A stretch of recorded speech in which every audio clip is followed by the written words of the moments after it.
Hey y'all, Jill here, and welcome back to Whispering Willow Farm. I am going to be sharing glimpses of my high tunnel with you guys and sharing some valuable resources.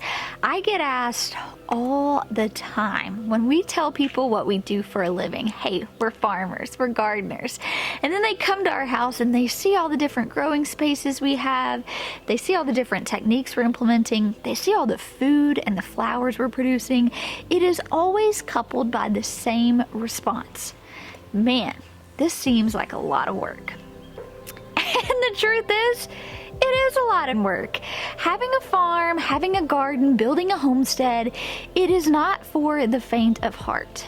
But it is the most valuable thing I have ever decided to do and dedicate my time, energy, and attention to.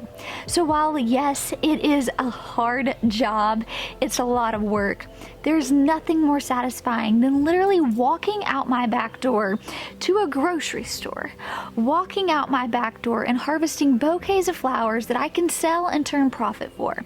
There's nothing more valuable to me than waking up with my husband and my kids every morning, making a cup of coffee, being slow, being intentional, creating a life and a legacy that we are proud of, that we feel good about, that is working in harmony with nature and not against it.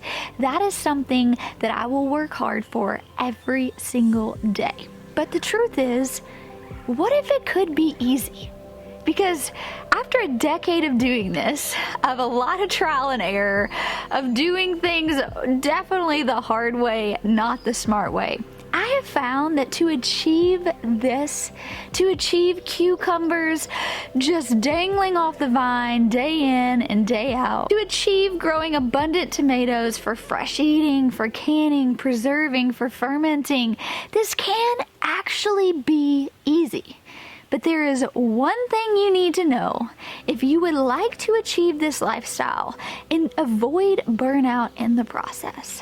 One, you're gonna have to have a plan. If you have been around for longer than 2 seconds, you know I am a girl who loves a plan, who loves being efficient, who loves executing, and who loves producing abundance. I spent so many years as a gardener doing things the wrong way. And I realized I was doing them the wrong way because no one told me there was another way, and because I didn't learn. I was fearful to try something and fail. Since then, I welcome failure because I know on the other side of failure is abundance and growth, and that is something that I yearn for now.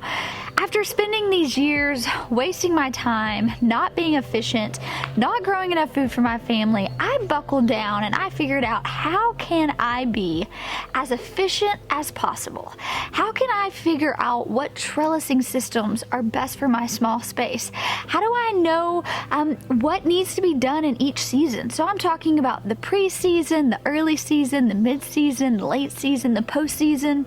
These are all seasons we encounter as farmers, gardeners, and homesteaders. But I need to know, what are those monthly checklists that have to be done? What are those friendly reminders? What's priority? How much food do I actually need to grow to provide for my family? When am I trellising? When am I doing my soil test? When am I adding amendments? Did I treat for this pest? What amendment did I use? Was it actually successful? Was it not? This has been years in the making. I have taken every single spreadsheet I have created since being a farmer, and I have turned it into the Tiny Farm Planner. And like I mentioned before, if you don't have a plan, you're not going to have success. Your success is hinged on how planned and prepared you are. With that being said, we all know as gardeners that we have to be flexible. So I'm not saying don't be flexible. What I'm saying is, can you take this tool and resource that I've created, and can you implement a few of these systems in your own farms, in your own gardens, in your own homesteads, and really start to see success? So I want to share with you guys a little glimpse of the Tiny Farm Planner, which is now available for pre-order. It'll start shipping out in the fall, and I promise you this is a resource that you do not want to miss out on. One, I've spent a lot of time and energy and dedication honing in these charts, these spreadsheets, these systems, and if you want abundance like what you're seeing behind me right now, know that it is available to you no matter what scale you're on. So I have it broken up into these seasons I'm talking about. We talk about the pre-season. This is all about planning. How do you plan efficiently to have success throughout the season? Then we have the early season, the mid-season, the late season, the post-season, and the winter season. And in each of these seasons, we are talking about what are those monthly checklists you need to do? What are those friendly reminders? How do you manage a high tunnel? What are some of the different trellising techniques you need? Did you save seeds? Do you need to buy seeds? What are your inventory, your expenses? Everything you could ever need to stay organized for your backyard, your small farm is all right here in this planner.